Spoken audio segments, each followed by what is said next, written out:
Hey guys, welcome to the Two Dogs podcast. I'm Dr. Inky. I'm Dr. Ali here, and you're still stuttering when you do an opening. Really? I don't know why you keep stuttering. Anyway, two medical doctors, we talk about lots of stuff. I used to stutter lah. Sometimes it's not really stutter lah. I think it's excitement. So anyway, Yes, it is. we talk about all sorts of stuff. Are we talking medical this week or are we not? No, non-medical. Non-medical. Okay, partially medical. Partially. No, I like this particular topic. We skim on the borders of it. Yeah, I skim on the borders of medical and entertainment now. All right. So tell me about this week. now, every time when we watch a movie or we watch a series, usually when they try and create a movie or a series, they always say, "Oh, based on real life, as close to real life as possible." But we know it's actually fake. All right. Right? It's usually over dramatized. Yes. They will change the scripts, and it's never like real life. Okay. Right. So in today's episode, I want to talk about the top 4 medical TV series which are the most accurate. Top 4 which are most accurate. Right? As accurate to the real life as possible, as rated by actual doctors. Wow. Right. Interesting. Now, I actually got this from a website and I highly agree with them. Now I'm very curious. Yes. Now we're going to start from number 4, which is the lower ranked up to number 1. Right. And then right before I hit number 1, I'll tell you one of the worst ranked TV series, medical TV series, which is not like real life at all. All right. Okay, let's start from number 4. I'll guess it by the time we arrive there. Yeah. Number 4. Number 4. Nip Tuck.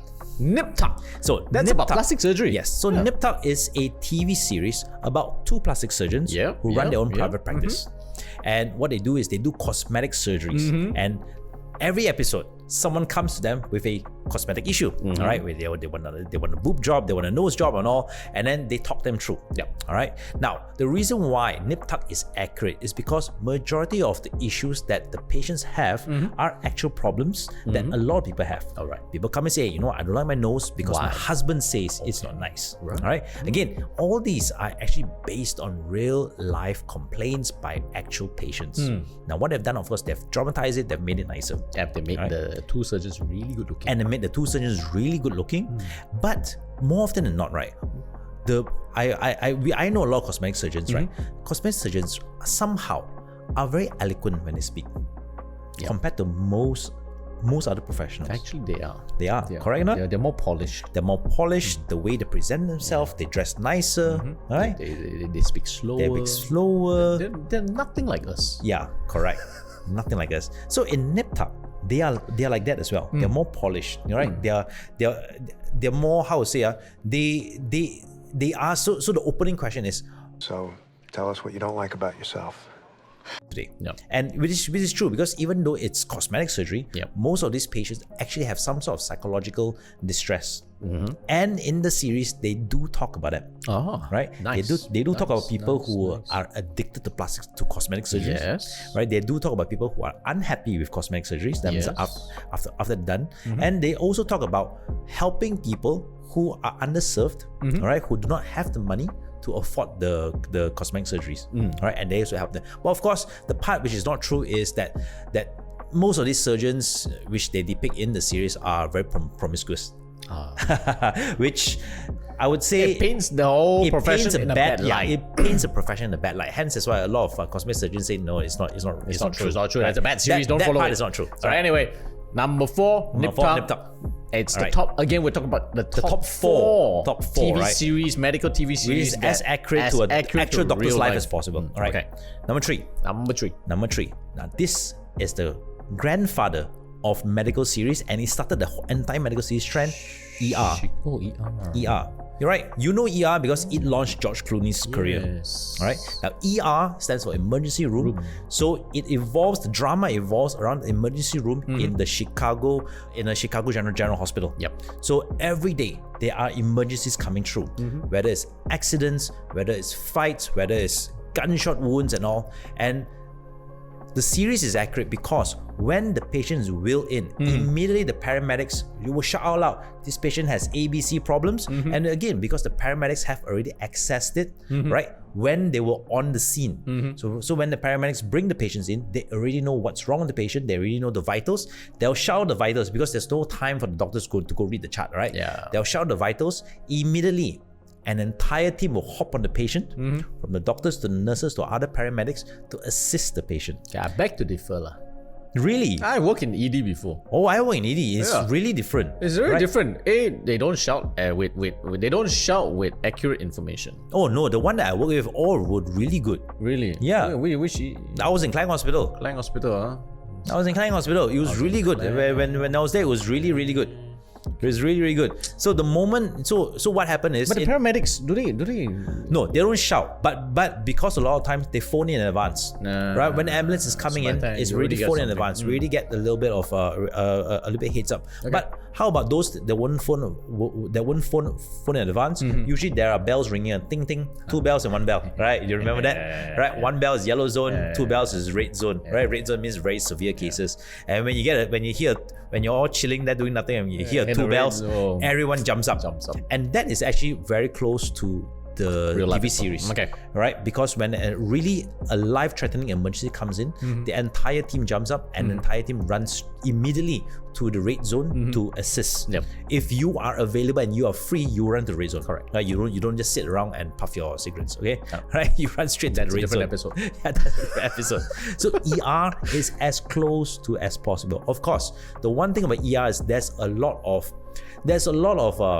Sub-drama. a lot of sub-drama, a lot of political dramas behind it. They talk about the politics of you ascending into being chief of staff and everything. That's right. So even though, yes, in the medical world there is a little bit drama, but not as much as ER. Yeah, it's not on a weekly episode. Yeah, it's not that often. Yeah, not that often. It does happen, but as often. But not as often. And the promiscuity is not as often. Actually, ER doesn't have much promiscuity. Got a little bit, not much. Not much. Okay. There's no space. Yeah. There's no space. In the ER, there's no privacy. You have no time. All right. Now, number two, house. House is real? House is as real as it gets. As real as it gets. Actually, it does lah. Now, but I don't think many people are that sarcastic in front of patients. Okay. So you haven't met a lot of specialists then. A lot of specialists are like that. No, they're sarcastic to the doctors. Oh yeah. I actually know 1 or 2 specialists who are sarcastic to patients. Yeah, 1 or 2 only. But most of them are sarcastic to the doctors and the doctors in training. Yeah. So house, the reason why it's accurate because it's really talking about real life diseases. Okay. All right. And the reason why house is accurate now, you have to remember in the context of house, right? House is he is in a teaching hospital. Yes. And he only handles weird diseases. Yes, he handles cases that other doctors cannot handle and they refer to him. Yep.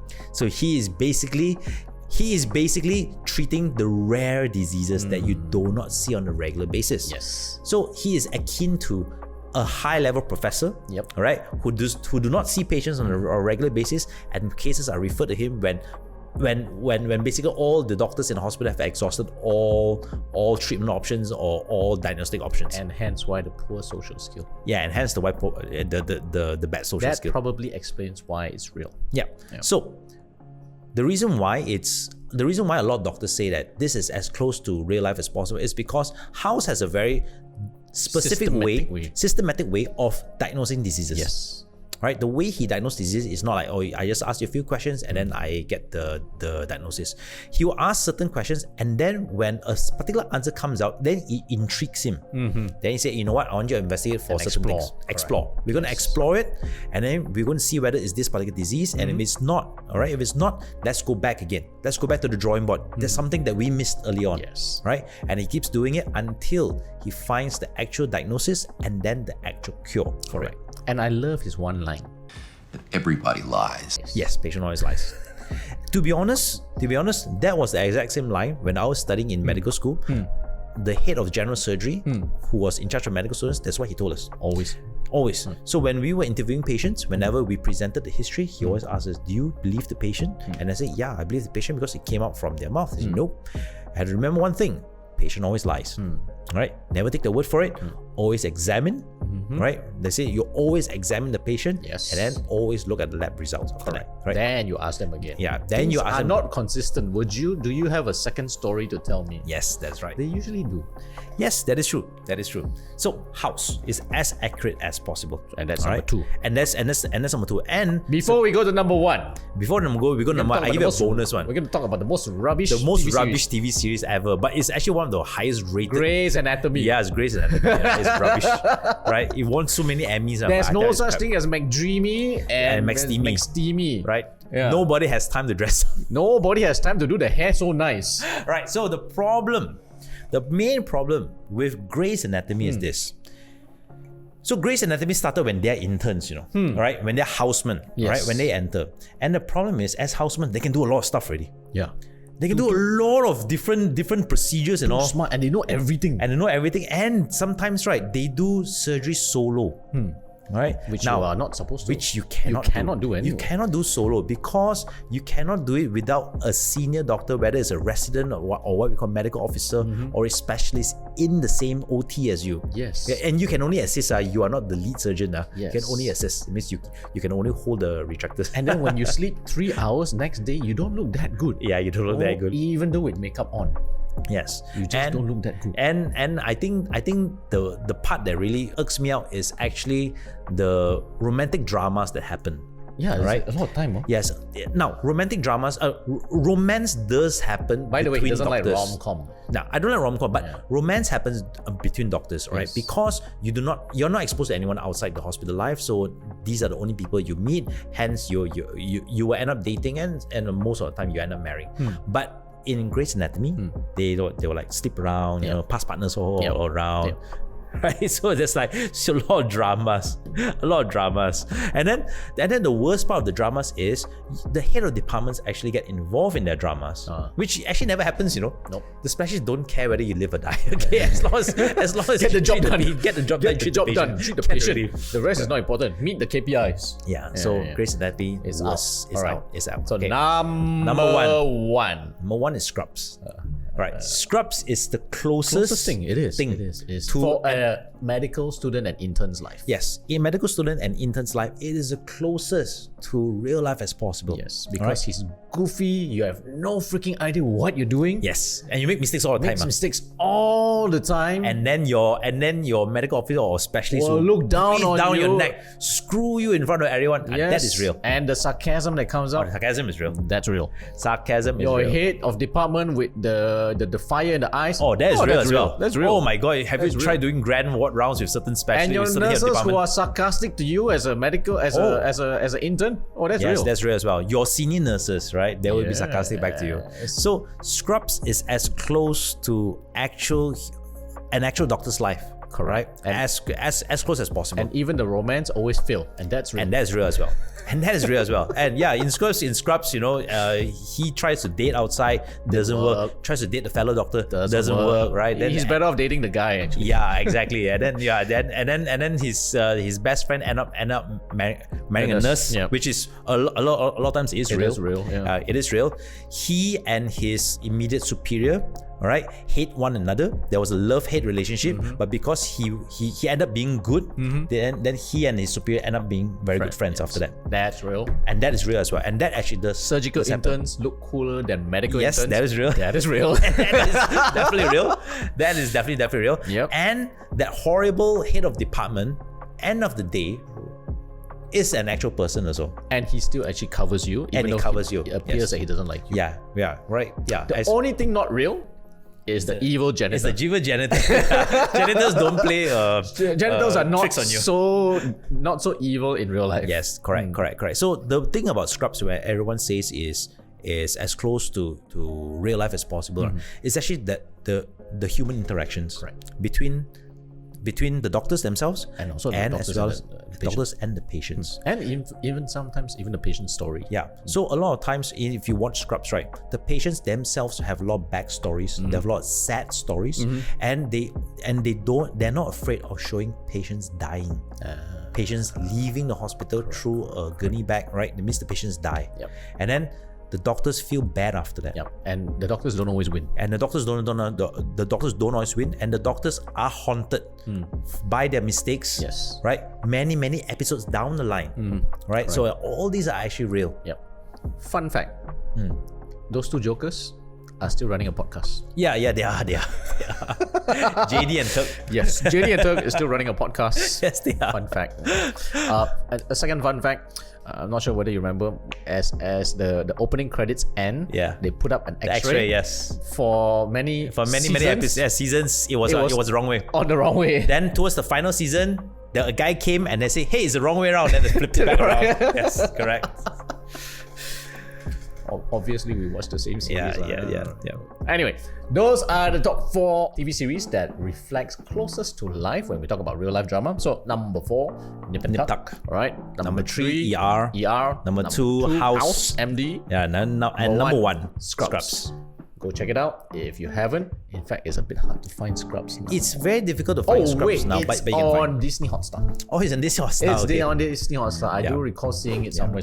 Yeah. So if you are a medical student or you're a houseman and you find it a little bit of a struggle to actually get through your work life, right? Actually, watch that. Watch Scrubs. It's very inspirational. It will help you. It will help you. Yeah, it will help you.